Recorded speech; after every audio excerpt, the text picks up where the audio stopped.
Fala aí, pessoal. Olha onde nós chegamos. Estamos na fase final da Copa do Mundo. O caminho até a decisão é o chaveamento final da Copa. Todos os jogos foram realizados da fase de grupos e agora a gente já consegue fazer um planejamento do que vai ser essa fase de mata-mata. Eu sou o William Godoy. Para quem não me conhece, eu falo sobre futebol por aqui, cara, todos os dias. Então, chega aqui com a gente, deixando aquela sua curtida, deixando aquele seu like. E para você que já tem nos acompanhado, muito obrigado. E para você que começou a nos acompanhar nessa Copa do Mundo, valeu por essa confiança e por essa companhia durante a Copa. Aperta aí o inscrever-se para você que ainda não está inscrito. Primeiro eu vou lamentar, tá, com vocês. Eu vou falar a verdade aqui, eu vou lamentar. Eu tô gravando esse vídeo aqui, mas eu não tô satisfeito em gravar esse vídeo, pois tá acabando a Copa do Mundo, cara. Tá acabando a Copa do Mundo e eu já tô com saudade de acompanhar os jogos. Inclusive, a gente vai falar sobre as seleções aqui, sobre esses confrontos. Nós assistimos todos os jogos, né? Então, assim, a gente pôde fazer um trabalho muito legal. A gente tá podendo trabalhar muito nessa Copa do Mundo e trazendo esses conteúdos diários para vocês. Pô, tem visto aí quase 12, 14 vídeos. Tem dia aí que a gente bateu quase 18 vídeos falando sobre Copa do Mundo num dia só, né? Então, muito obrigado aí por essa moral. Cara, então primeiro é de se lamentar que tá acabando, né? As maratonas acabaram, né? Então agora os jogos são reduzidos. Mas vamos lá, agora a gente tá numa parte bacana também, é bom pra caramba, são jogos históricos, emblemáticos, ficam marcados aí nessa Copa. Pra começar, antes de eu falar dos confrontos e dos jogos, eu quero falar de algumas ausências, tá? Por exemplo, não era de se imaginar a ausência da seleção, por exemplo, do Uruguai. No começo de Copa do Mundo, imaginava-se que o Uruguai seria capaz, suficiente, competência de conseguir estar agora na fase de 16avos. Nem que fosse se classificando entre os melhores terceiros, tá? Virou aquilo ali, virou um caos, né? Como é a marca do louco Bielsa, então é de se imaginar. É de surpreender, perdão. Outra ausência que a gente imaginava que poderia, ora, caramba, pegou a gente de surpresa. A Turquia. A jovem, embora seja jovem, a seleção da Turquia, imaginava-se que no grupo que ela havia caído, que ela conseguiria, tinha potencial, inclusive, para isso. Né? A Turquia tinha potencial para estar nessa última fase. Agora, perdeu muitos gols, né? Então, enfim, não chegou aqui por incompetência também ofensiva. E de todo esse chaveamento aqui que vocês estão vendo, onde cada seleção está, não tem uma surpresa, tá? A grande surpresa é o lugar que o Portugal está. A gente imaginava que o Portugal não estaria aqui, estaria desse lado aqui, tá? A Colômbia estaria desse lado, o Portugal é favorito do grupo. E, claro, a maior surpresa, eu acho que é a maior história dessa Copa do Mundo, de uma seleção, né? Já sai como uma vencedora, é a seleção de Cabo Verde. Cogitar Cabo Verde nessa fase, se classificando em segundo no grupo que caiu, era uma enorme surpresa. De resto, meus amigos, não tem nenhuma surpresa. Posicionamento de Alemanha, França, Brasil, Inglaterra, Argentina, Espanha, não. A gente pode falar sobre o desempenho delas, mas sobre o posicionamento, no final das contas, não nos surpreende. Beleza? Algumas coisas aqui aconteceram históricas, né? Primeira vez que a África do Sul se classifica para essa fase, Canadá, né, também conseguiu aí fazer uma história muito, muito bacana dessa classificação. Bósnia e Herzegovina também, isso foi histórico. A classificação do Equador vencendo a Alemanha, porra, foi um barato. República Democrática do Congo, obviamente. Cabo Verde, né? E eu acho que essas são as grandes histórias aí que a gente traz para essa Copa do Mundo. Amigos, esse lado aqui eu vou chamar de lado da Copa América com a Inglaterra de intrusa. E aqui eu vou chamar do lado da Eurocopa. Né? Eu acho que tá bem claro aqui a grande diferença. Vou começar pelos confrontos de baixo para cima, tá? Começando então aqui pela Eurocopa. A gente tem um Senegal e Bélgica. É uma Bélgica extremamente burocrática, que na última partida do grupo contra a fraquíssima Nova Zelândia, ela deslanchou, né? É uma Bélgica que depende bastante das referências individuais. De Bruyne está muito bem, Jeremy Doku está muito bem, Lukaku quando vai... O Lukaku tá jogando melhor saindo do banco de reservas, né? Então, assim, é uma Bélgica... Esse confronto está em aberto, tá? Contra a seleção de Senegal, que deixou para se classificar na última né, dando uma grande goleada, já sabendo mais ou menos ali o que era necessário, deu a goleada necessária sobre o Iraque e conseguiu a classificação. Jogo em aberto. Esse jogo, ele tá em aberto. Eu esperava até um pouquinho mais do Senegal numa primeira fase. Os confrontos eram difíceis, né? Noruega e França, mas eu esperava até um pouquinho mais. Mas agora o jogo com a Bélgica é um bom jogo, tá? É um bom jogo aí para se assistir. Estados Unidos e Bósnia e Herzegovina. Cara, a Bósnia e Herzegovina fez vários jogos ruins nessa Copa. Vários jogos ruins e vários jogos chatos, tá? Diferente dos Estados Unidos. Os Estados Unidos fez dois... O terceiro jogo dos Estados Unidos foi extremamente modificado contra a Turquia, já classificado, né? Pulisic começa a Copa do Mundo, depois no segundo jogo ele não, e aí no terceiro ele acaba entrando. Os Estados Unidos jogou muito bem. A primeira boa impressão nessa Copa do Mundo veio do time norte-americano. Os Estados Unidos jogou muito bem em nível de intensidade. Contra o Paraguai foi uma coisa absurda que os Estados Unidos fez. Intensidade muito alta, agressividade. Vejam os Estados Unidos muito forte, marcando em cima. Por que eu falo isso? No confronto contra a Austrália, quando o time norte-americano começou a querer esperar um pouquinho mais, pois tinha vantagem, os Estados Unidos sofreu. E vou abrir um parênteses, tá? Eu vou falar baixo aqui. Tiveram ali uns pênaltizinhos ali que podia, tá? Pra Austrália. Teve um, então, que eu achei mais escancarado. Mas, enfim, não marcaram. Esse confronto, pra mim, é Estados Unidos, tá? Pelo que os Estados Unidos jogou, é Estados Unidos. Então, possivelmente, a gente vai ter ou Estados Unidos e Senegal ou Estados Unidos e Bélgica, que é um confronto mais aberto. Esse confronto, pra mim, na minha opinião, a Bósnia e Herzegovina conseguindo passar é um zebraço, porque não mostrou futebol pra isso. Então, desses 4, já sai um para as quartas de final. Entre esses 4, quem mais jogou bola, com certeza, é os Estados Unidos. Quem mais jogou bola é os Estados Unidos, dessas 4 equipes. Em cima, Espanha e Áustria. A Áustria que fez um jogo maluco, né, na última rodada contra a Argélia, relembrando, né, o reencontro em 1982, no jogo da La Vergüenza de Gijón, né, que aconteceu na Copa, eles têm um outro apelido também, é a Vingança de Gijón, e tem um outro também que eles chamam, agora eu esqueci. E com esse empate 3-3 pegou a Espanha. A Espanha, na minha opinião, ela entra como uma decepção ainda em rendimento, tá? Teve um empate contra Cabo Verde, que a gente pode imaginar assim, era a estreia, Cabo Verde fez aquele ferrolho, tal, eles tiveram dificuldades, o Yamal só entrou no finalzinho do jogo, acontece, tá, beleza. Aí passa um pano ali, tá. Pro jogo contra a Arábia, foi a Espanha que a gente imaginava, nos primeiros 45 minutos, e aí você acha que, bom, a partir de agora os caras, né, vão... O Lamine Yamal já começa jogando, ainda vai sentindo falta do Nico Williams, mas o terceiro jogo da Espanha contra o Uruguai foi uma decepção de rendimento. Foi uma decepção. Evidente que a Espanha é superior ao Uruguai, porque o Uruguai é horrível, horrível. Mas foi uma decepção e o Nico Williams teve uma lesão, né? Parece que teve um choque ali com Nicolás de la Cruz, e aí ele teve ali um choque, com isso ele vai ficar novamente aí ausente, pois eu acho que a Espanha iria crescer tendo Lamine e o Nico Williams. E aí ele utiliza o Oyarzabal. Cara, o Ferran Torres é bizarro. Bizarro.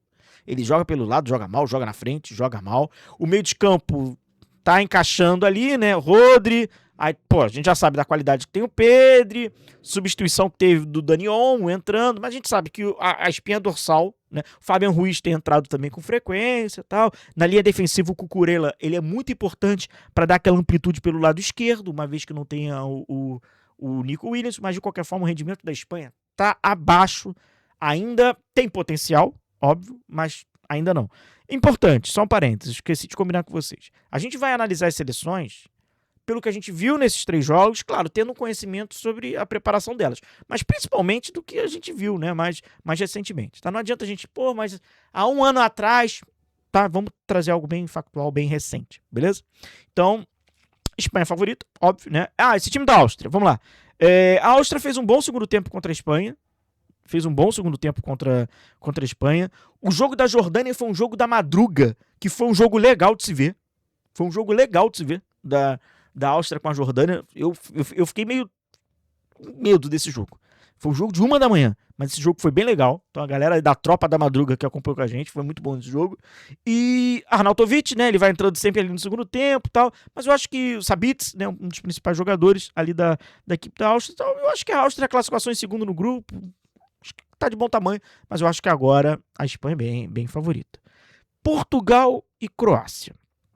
A Croácia é a Croácia. Cara, de verdade, a Croácia é isso aí. A Croácia, ela fez uma excelente estreia contra a Inglaterra, só que a Inglaterra fez um jogo... estava sendo um dos melhores jogos, né? Dessa primeira fase, 4-2. O melhor jogo até estava sendo 4-2 Inglaterra, belíssimo jogo. Croácia sendo Croácia, aquilo que a gente já conhece. O Modric estava um pouquinho abaixo, né, nessa primeira fase, sentindo ali o tempo do jogo, não tava aquele Modric dinâmico, né, aquele Modric que tem qualidade pra caramba, pra armar, pra desarmar, pra ser aquele motorzinho, tava um pouquinho abaixo, mas aí no final ela deu uma crescidinha e conseguiu ali com uma boa vitória no final e garantiu essa classificação. Tudo bem, perfeito, Croácia sendo Croácia, né? O jogo ele acaba sendo burocrático daquela forma, tal, mas é da forma com que eles competem, né? A Croácia está acostumada a esse modelo de jogo. Aí vem Portugal. Portugal eu acho que carrega um pouco do que eu falei da Espanha. É uma seleção que tem muito potencial para jogar, só que não consegue. Portugal não fez, na minha opinião, uma fase de grupos decente. E para piorar, um dos melhores jogos dessa Copa, Colômbia e Portugal, Portugal mostrou uns problemas gravíssimos táticos. Na minha opinião, problemas graves táticos. Problema que talvez a Croácia não vai explorar. Mas talvez uma Espanha já explore. E se ela pega uma França, eu afirmo a vocês. Se Portugal enfrenta a França, como enfrentou a Colômbia, ela é goleado. Portugal é goleado contra a França. Goleado. Não vai ver a cor da bola. O Roberto Martínez, treinador de Portugal, vai ter que algum equilíbrio ali. Portugal tem 2 problemas defensivos. O primeiro é quando ele precisa transitar defensivamente, quando ele acaba de perder a posse de bola no ataque. O problema é grave, fica um buraco enorme no meio de campo e estoura sempre na defesa. E quando ele quer contra-atacar e ele perde o contra-ataque, o adversário faz o contra-ataque do contra-ataque, é um Deus nos acuda. O retorno do Bruno não é bom, o retorno do João Félix não é bom e, obviamente, do Cristiano Ronaldo. E aí Portugal fica estourando com 7 jogadores lá atrás. Cara, a Colômbia teve muito campo, a Colômbia poderia ter ganho, Portugal se caprichasse, teve tudo para ganhar. Eu achei o rendimento de Portugal muito abaixo. Portugal na primeira partida contra a República Democrática do Congo foi muito abaixo também, muito abaixo. Portugal ainda não estreou nessa Copa do Mundo num jogo assim que tu fale, caramba, fez jogo com o Uzbequistão, que acabou se comprovando que é uma das equipes mais frágeis dessa Copa, mas, cara, não é o Portugal que a gente tá imaginando, vai apostando bastante ali na bola parada, tem uma bola parada interessante, bem ensaiada, mas acho pouco.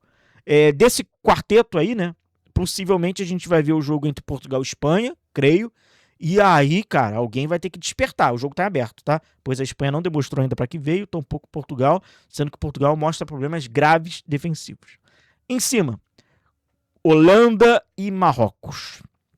Marrocos começa muito bem contra a seleção brasileira, com alguns destaques individuais, né? Boadi, por exemplo, jogou muita bola nessa estreia. A gente já sabe do potencial da seleção do Marrocos. Hakimi apoia demais, ajuda muito, o Brahim ajuda muito, o centroavante, tá bem demais, o Saliba tá bem demais, então eu acho que Marrocos chega como a gente imaginava para esse jogo. A Holanda eu gostei. A Holanda jogou bem contra o Japão, a Holanda jogou, nossa, deu tudo certo contra a Suécia. Nesses 2 jogos principais, né, do grupo, jogou muito bem. A Holanda jogou muito bem. A Holanda mostrou aquela jogadinha velha, cara, com o Dumfries passando pelo lado direito e ele só toca pra dentro da área. Tá funcionando, tá com uma boa chegada. Gostei da Holanda. A Holanda agrada. A Holanda tá conseguindo desempenhar futebol. Vai ser um bom jogo, hein? Esse vai ser um bom jogo. Vai ser um bom jogo. Pelo que elas apresentaram na Copa, a Holanda passaria. Pelo rendimento, só falando de Copa do Mundo, nesses 3 jogos. A Holanda passaria. Marrocos fez até um jogo ali com a Escócia e tal. Pô, tem o jogo do Haiti, né? que assim mesmo tomou uns perrengues lá e uns golaços. A Holanda jogou muito bem, tá jogando muito bem a Copa do Mundo. Essa fase ela vai começar inclusive com a África do Sul e Canadá, né? Primeira vez que a África do Sul, né, e o Canadá até, né, consegue chegar nessa fase. A África do Sul aí que já participa de Copa do Mundo desde 1998, o Canadá é participação recente, né? E o Canadá, cara, evoluiu para mim entre todas essas seleções que a gente viu na Copa de 2022 e agora estamos vendo novamente 2026, é o maior salto de evolução. Basta a gente ver a diferença do Canadá pro Catar, ambos jogaram em 2022, e você vê o que eles fizeram agora. Então, a maior evolução é a da seleção do Canadá. Nossa, a seleção do Canadá, a diferença para 2022 é muito grande. Cara, gostei bastante dos jogos da seleção do Canadá. Teve a grave, né, a maior lesão, né, e vamos torcer para que essa seja a maior lesão, que ninguém se lesione mais, do Koné, jogador importante, camisa 8 do Canadá. Canadá bem, cara. Canadá bem, jogo intenso do Canadá, sempre marcando pressão, subindo pra caramba a sua marcação e foi protagonista do seu grupo. O Canadá foi protagonista do seu grupo. Chegou, claro, né, num grande confronto, num confronto ali, que, pô, tem ali a Suíça tal, aí você já, né, tem um confronto equilibrado e tal, mas o Canadá foi muito bem. O Canadá não joga em casa. Tá? Vale lembrar que esse jogo não vai ser no Canadá. E, evidentemente, isso acaba pesando.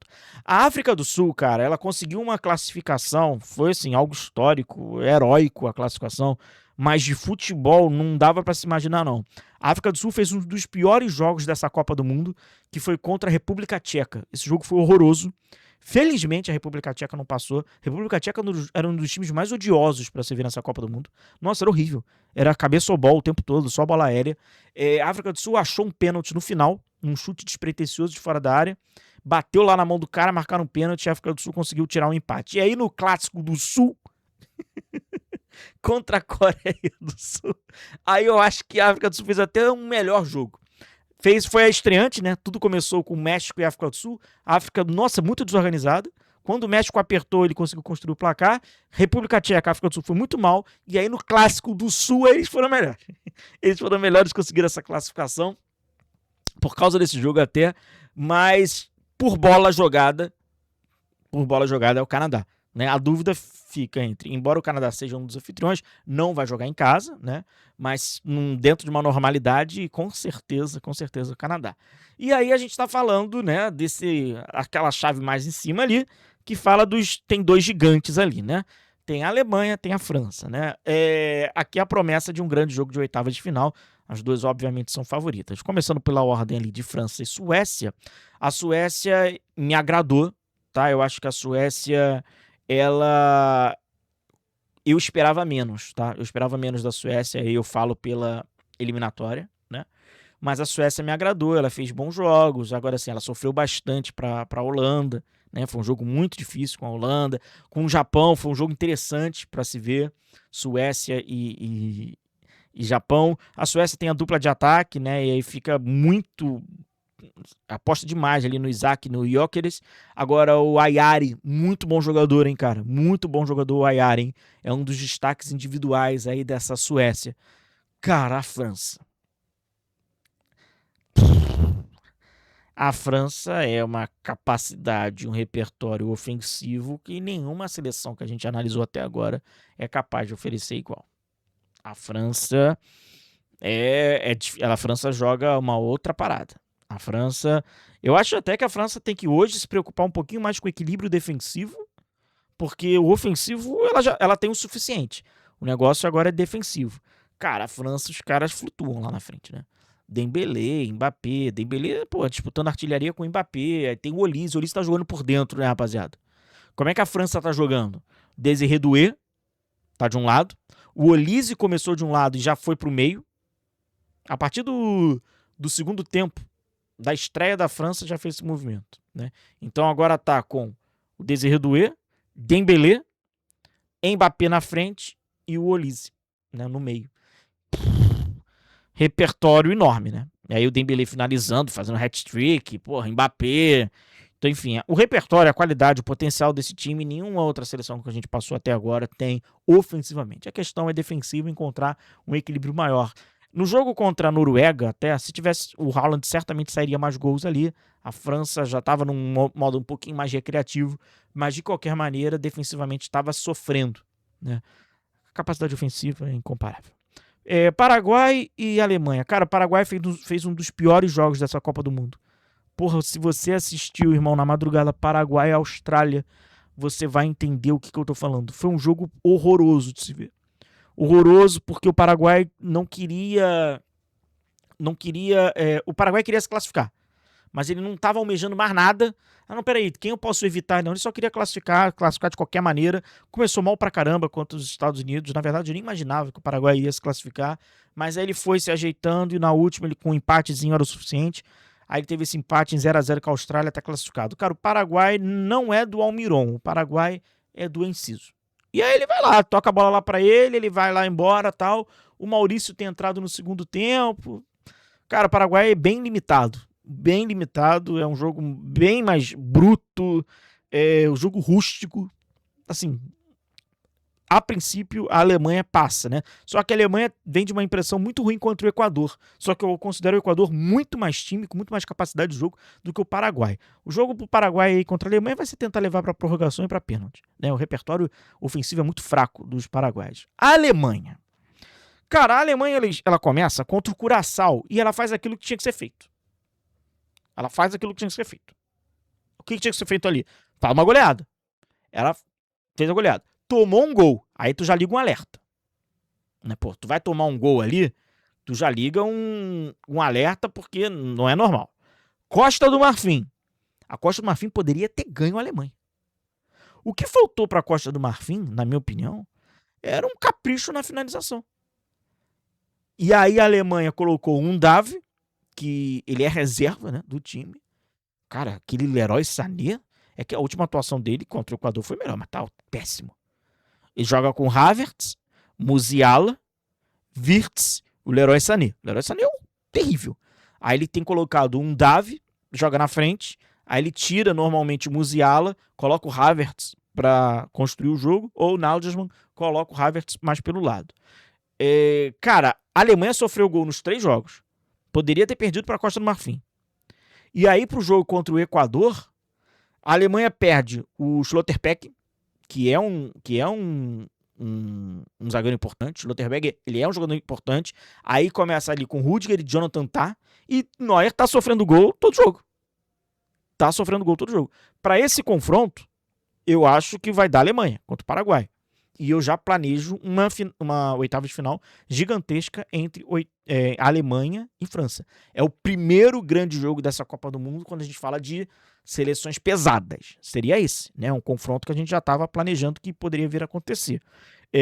Depois eu vou falar sobre esse confronto, porque historicamente a França ela tem uma freguesia bizarra contra a Alemanha em Copas do Mundo, né? A França só tem um resultado positivo, anos 50, na época do Fontaine, só para você ter ideia. 82, 86, 2014, tudo deu Alemanha. Mas depois a gente fala sobre o confronto, vamos primeiro falar sobre 16 avos, tá? Aliás, você que não está inscrito no nosso canal, aperta aí o inscrever-se. Eu tô falando dos 16 avos, e aí, evidente, depois eu vou falar do mata-mata das oitavas, quartas, semis, a gente pode até fazer simulações também, tá? Só que como são muitos jogos, vamos fazer esse de análise de 16 avos e depois nos próximos vídeos a gente fala das outras fases, tá? Então já deixa o seu like e ativa as notificações aí para quando subir vídeo você já ficar por dentro aí. E live, tá? Também vou fazer as lives. Bom, então o lado da Eurocopa, eu acho que tá resumidão, né? Vamos aqui pro lado da Copa América. A gente tem aqui o jogo de Colômbia e Gana. Cara, a Gana do Carlos Queiroz fez aquele ferrolho defensivo ali, conseguiu segurar a Inglaterra, segurou bem a Inglaterra, fez um jogo, jogo ruim, tá? Jogo ruim contra o Panamá, e aí conseguiu lá no finalzinho vencer o Panamá, tava encaminhando para um 0-0, com o Panamá sendo mais propositivo do que Gana. Se alguém tivesse que vencer ali, era o Panamá. O Panamá que inclusive fez bons jogos, cara, mas assim, ainda não é o suficiente, né, para conseguir não conseguiu nem fazer gol. Mas de jogo, ele tem jogo, mas ainda falta dar um passo, né, para conseguir competir. Gana, assim, defensivo. Esse jogo certamente vai ser Gana lá atrás e o jogo da Colômbia. Colômbia fez seu melhor jogo nessa Copa do Mundo foi contra a seleção de Portugal. Só que faltou a definição, faltou o gol. Luiz Dias muito bem marcado. Muito bem marcado. O Rames estreou na Copa do Mundo contra Portugal. O Rames jogou muito bem. Fez um bom jogo, um jogo importante. O Rames sai e entra o Quinteiro, né? Eles vão revezando ali. Mas o Rames é o jogador titular, evidentemente. O Arias também fez um muito bom jogo. Foi o melhor jogo também. Foi o melhor jogo da Colômbia na Copa do Mundo, foi esse, né? Contra a seleção aí de Portugal. Depois o jogo contra o Uzbequistão, o jogo contra a República Democrática do Congo, aquela parada mais protocolar zona e tal. Mas o grande jogo da seleção colombiana foi o grande teste. Então tá aprovado. Imagino que passe a Colômbia, só que a gente tem que respeitar esse sistema defensivo do Carlos Queiroz, né? É histórico. Ele fez isso na seleção de Portugal, fez isso na seleção do Irã. É um treinador que assim, joga a bola para o adversário, se vira aí, normalmente tem uma boa organização defensiva. A seleção de Gana tem uma boa organização defensiva, mas Colômbia é favorito e a Colômbia tem tudo aí para chegar, inclusive, nas quartas de final, fazer um confronto sul-americano. Suíça e Argélia é a Suíça, mas é no modo Suíça. É Suíça no modo Suíça. Agora, a Suíça tem uma novidade ali, né? Para essa Copa do Mundo, o jovem Mazembe de 20 anos. Não somente agora o embolou, mas encontrou também um atacante muito bom. O garoto, ele dá chegada, ele dá força, ele dá velocidade e junto com o embolou tá dando muito certo, né? Então, assim, acho que a Suíça é favorita contra essa Argélia. Argélia que com altos e baixos, né, nessa Copa do Mundo, conseguiu fazer um jogo ali emblemático com a Áustria, 3-3 e tal, mas com a Argentina mostrou uns problemas, tem problemas defensivos. Contra a Jordânia, imaginava que uma Argélia fosse, né, vai Argélia, e a Argélia tinha suas dificuldades. Eu acho que o confronto vai ser Suíça e Colômbia. A quarta aqui de final, que vai sair entre Argentina, Cabo Verde, Austrália e o Egito, né? O Egito conseguiu a sua classificação pela primeira vez na história, né? Na sua quarta participação, o Egito que tem Salah, Trezeguet e Zico, né? Conseguiu a sua classificação. Cara, teve assim, o Egito fez bons jogos. É evidente que tem uma limitação ali, mas fez bons jogos. O jogo, por exemplo, do Egito contra a Bélgica, o Egito jogou bem aquele jogo. O Egito jogou bem esse jogo. É um time mais técnico do que a Austrália. A Austrália é um jogo mais físico, mais bruto, e tem lá o camarada lá, forte, parece o Arias. Forte pra caramba, que tenta se virar lá na frente. Só que o Egito, na minha opinião, joga mais bola. Esse jogo, entre todos os jogos que a gente tá falando aqui, talvez seja o jogo mais fraquinho, tecnicamente. Talvez até pior do que Canadá e África do Sul, tá? Talvez esse jogo que as seleções têm menos a oferecer. Esse jogo não me... Tem o Salah, né, cara? Que assim, acaba sendo ali um jogador que chama atenção e tal. Mas a Austrália fez um dos piores jogos dessa Copa, né, cara? Aquele jogo Austrália e Paraguai é de doer, né? Foi muito ruim. Então esse jogo, sinceramente, esse jogo não me anima muito, não. Esse aqui é um barato. Argentina e Cabo Verde. Cara, Cabo Verde é um dos vencedores dessa Copa do Mundo, né? Porque cada seleção joga a sua Copa. Você imaginar que um arquipélago de 10 ilhas, que, cara, habitantes, cara. Um país que, cara, pra tu fazer futebol em Cabo Verde é muito difícil, cara. É muito difícil. O treinador bubista, ele tá fazendo tá fazendo um trabalho histórico. A gente tá vendo uma das figuras mais importantes da história do futebol cabo-verdiano. Pra você ter uma ideia, são 6 temporadas à frente da seleção do Cabo Verde, né? Como são conhecidos lá os Tubarões, não é isso? E entre esses 6 anos tem 2 classificações para a Copa Africana das Nações. Uma dessas participações eles conseguiram a sua melhor campanha da história, alcançando as quartas de final. Cabo Verde consegue ir para a Copa do Mundo tendo no grupo, por exemplo, Camarões. Cabo Verde tirou Camarões, cara, para chegar nessa Copa. E aí eles tiveram cerca de 76%, tá, de aproveitamento. Cabo Verde fez um baita de um trabalho defensivo no jogo contra a Espanha. Fala-se muito, evidentemente, do Vozinha, né? Até pelo apelido, e aí fica algo um pouquinho caricato também. Mas se você olhar e analisar friamente o jogo, o Vozinha tem uma defesa ali e tal, mas assim, se você parar pra ver, cara, não foi nem um jogo de milagres do goleiro Vozinha. Diferente do jogo, por exemplo, Curaçao. o Room. Ele fez 15 defesas dificílimas contra o Equador. Por quê? Não é demérito do Vozinha, é o sistema defensivo de Cabo Verde. É muito organizado, cara. O Bubista fez um trabalho muito bom. E contra o jogo do Cabo Verde contra o Uruguai, cara, tinha saída de contra-ataque, e aí, claro, faltava um capricho ali, mas tinha essa força de chegada, esse gatilho de contra-ataque. E o Cabo Verde poderia ter vencido a Arábia. Perdeu um gol ali que era o gol da vitória. Então, assim, cara, a Copa de Cabo Verde, pra mim, Cabo Verde é o vencedor daí dessa, na sua Copa do Mundo, vencedor. E agora vai leve, né, cara? Cabo Verde vai leve. Obviamente vai tentar reproduzir o mesmo jogo que fez com a Espanha, né? Defensivo, tentando sair no contra-ataque. Só que agora com mais confiança, né? Uma grande atração. Cara, muito feliz por poder acompanhar e contar essa história dessa seleção de Cabo Verde, cara, de verdade. E aí, do outro lado, vem a Argentina. A Argentina que, quando começa a Copa, havia uma certa desconfiança de que a Argentina tá com a barriga cheia, a Argentina é atual campeã, não vai querer nada. Logo na estreia já deu pra ver que não era nada disso. Na estreia já deu pra ver. A Argentina tem um jogo peculiar, né? É um jogo de muita proximidade com a bola e muita proximidade pra roubar a bola. Muita proximidade. É um time interessante pra você analisar. Então ficam jogadores sempre concentrados, sempre próximos do jogo. A Argentina, ela vai contra o que hoje o futebol acaba ditando. Joga com ponta, joga bem aberto, ela joga bem fechada. E eu não digo fechada na próxima área, recuando não. É fechada no sentido que o jogo vai se afunilando, né, pelo centro. E aí tem um gênio, né? Tem um gênio. A França tem o Mbappé, tem o Olise, né? Jogadores jovens, rápidos, fortes, de aceleração, fisicamente no auge. A Argentina tem um cara que não está no seu auge físico, não é um jogador forte, não é o jogador mais rápido, mas ele é o mais genial de todos os jogadores que estão nessa Copa do Mundo. Então, assim, o Messi é o Messi, né? Tá aí com seus 39 anos e é absurda a sua eficiência, a sua precisão. O cara tá batendo aí uma porrada de recorde, jogador que mais fez gol de fora da área, jogador que mais fez gol na história da Copa, jogador que mais venceu o jogo, jogador que mais atuou, jogador que mais faz gol de falta, enfim, tem um monte de recorde aí, assistência, participação em gols, enfim. É um gênio, né? E aí a Argentina vem forte. A Argentina vem forte e a Argentina é um time, né? A Argentina é um time. Se Portugal não demonstra ser um time ainda, se a Espanha na Copa ainda não demonstrou ser um time, antes da preparação, atual campeão europeu, a Espanha era um time. E a Alemanha não mostra ainda ser um time, a Argentina, entre essas principais potências, ela é um time. A Argentina, ela é um time. Então, isso sem dúvida nenhuma dá uma boa vantagem.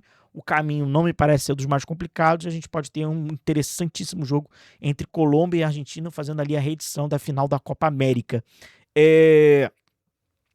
A Argentina favorita, né? Bem favorita até o momento. Bom, aqui a gente tem, cara, essa classificação é muito mal barato da República Democrática do Congo na última rodada contra a Inglaterra. A Inglaterra fez, como eu falei, a Inglaterra fez um dos melhores jogos da Copa, né, na estreia contra a Croácia, vencendo por 4-2. Tem ali um cara que é absurdo, né, que é o Harry Kane, que já chegou a 11 gols, né, com a camisa da Inglaterra na Copa do Mundo, o maior artilheiro, o maior jogador, né, o maior goleador inglês na história, ultrapassando ali o Gary Lineker. E aí a Inglaterra chega para essa Copa do Mundo diferente, né? Com esse cara que tem uma capacidade ofensiva muito grande, só que precisando ali encontrar um time, né?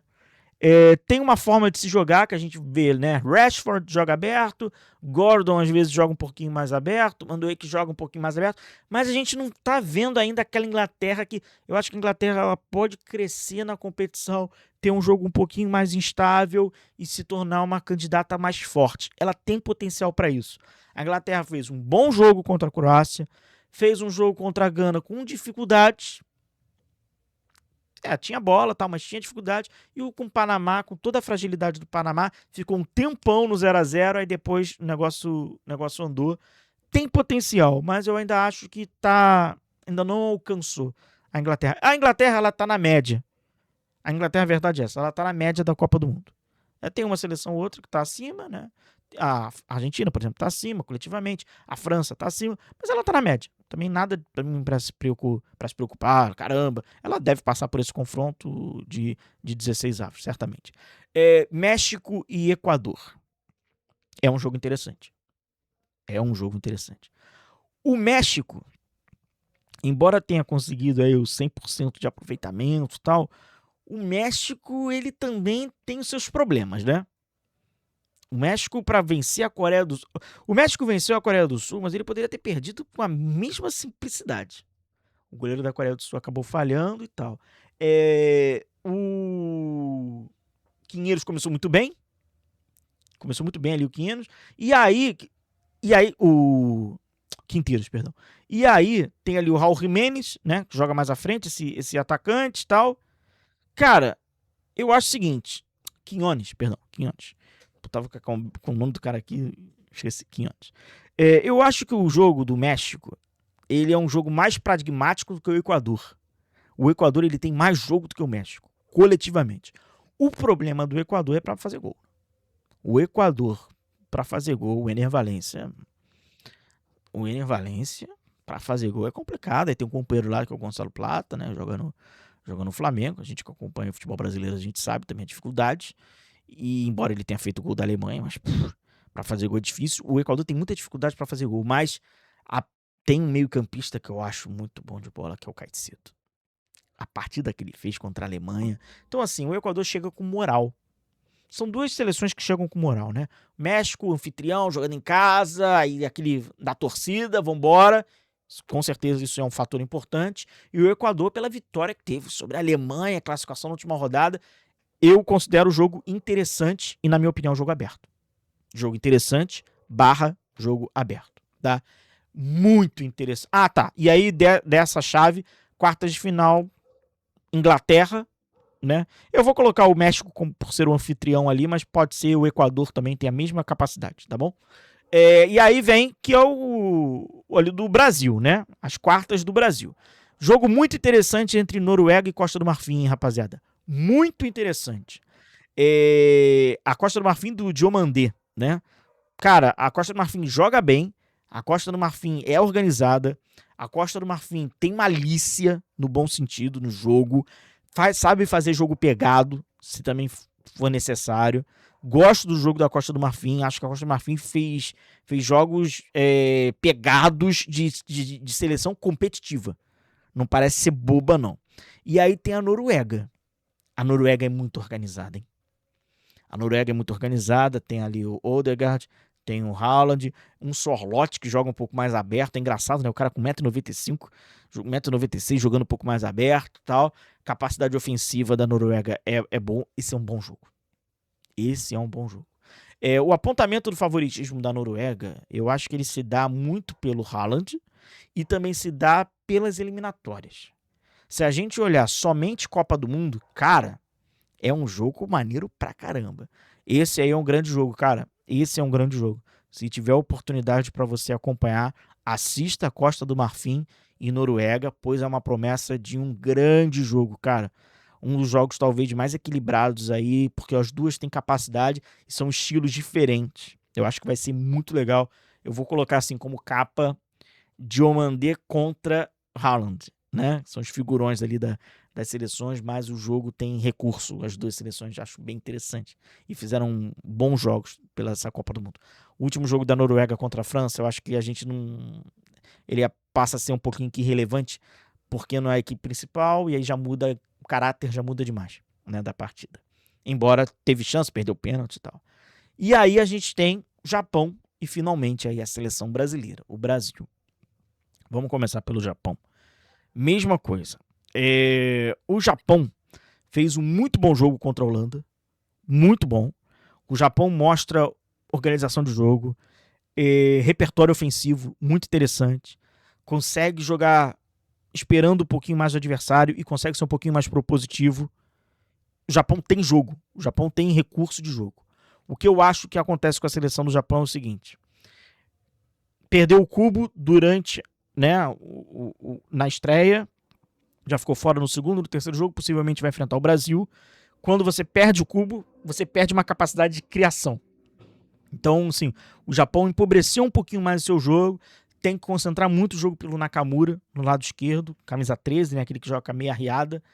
Ele é a válvula ali de saída, né, do jogo do Japão, um cara que pisa muito na área, joga por dentro, perna invertida, muito mal comparando, porque ele faz papel de ala, né, mas ele é como se fosse o Kvaratskhelia do PSG. O cara que joga aberto pelo lado e aí faz bastante a diagonal, um jogador perigoso. Só que eu acho que o Japão, ele, infelizmente, até seria muito legal ver o Japão completo. O Japão, eu acho que sofre por algumas ausências, né? Sofre pela ausência do Endo, do Mitoma e do Minamino. Principalmente, na minha opinião, do Mitoma. Eu acho que o Japão com o Mitoma, até pelo Kubo não estar 100%, ia ser uma seleção com uma capacidade de criação ainda maior, o que poderia tornar perigosa. Desde já, Japão pode eliminar o Brasil? Sim, pode. Só que eles vão ter que fazer um jogo de praticamente erro zero, cara. Erro zero. Porque a capacidade de potencial, de desequilíbrio, de poder de decisão da seleção brasileira é muito maior do que o do Japão.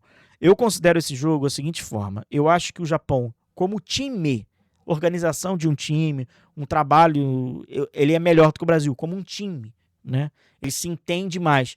Só que a capacidade individual da seleção brasileira, o potencial que a seleção brasileira tem e individual do seu atleta, por exemplo, Vinícius Júnior, é maior do que qualquer outro jogador do Japão, capacidade dele de decisão. Então isso num jogo, 90 minutos, com certeza pode fazer a diferença, e esse é a aposta da seleção brasileira. E aí a gente já pode falar da seleção brasileira. O Brasil começa muito mal contra o Marrocos, muito mal, não encaixando marcação, muito mal. Tem um jogo com o Haiti, que é um jogo mais monólogo, e aí teve esse jogo com a Escócia, que eu acho que foi a melhor apresentação do Brasil, e dá uma sensação de que fala, opa, nasceu um time. Eu acho que o Ancelotti, encontrou algo ali. É evidente que o time do Brasil, até pelas... O Brasil tá aquilo, né? Tá tentando se achar. O negócio é o Vinícius Júnior, né? O protagonismo ali é do Vinícius Júnior e a aposta é do Vinícius Júnior. É aquilo, né? Manda lá pro Vinícius Júnior, o Vinícius Júnior tá bem pra caramba. A sorte que a partir do jogo ali com a Escócia, a expectativa é que uma galera venha com ele. Ele continua sendo a referência, só que tem uma galera ali. Então, por exemplo, o Bruno jogou muito bem, Bruno Guimarães jogou muito bem, Matheus Cunha tá crescendo na competição. Então, assim, vai, né? Mas é o Vinícius Júnior. Nessa Copa do Mundo aí, digamos, dos protagonistas, o Brasil encontrou o seu protagonista, né? Que óbvio é o Vinícius Júnior, e aposta nele. Eu acho coletivamente o jogo do Brasil pobre. Eu acho pobre o jogo do Brasil. Porém, eu acho que é suficiente para você conseguir vencer essa turma aqui. Sabe, essa turma toda aqui? Eu acho que é o suficiente, porque o fator de desequilíbrio do Vinícius Júnior é muito grande.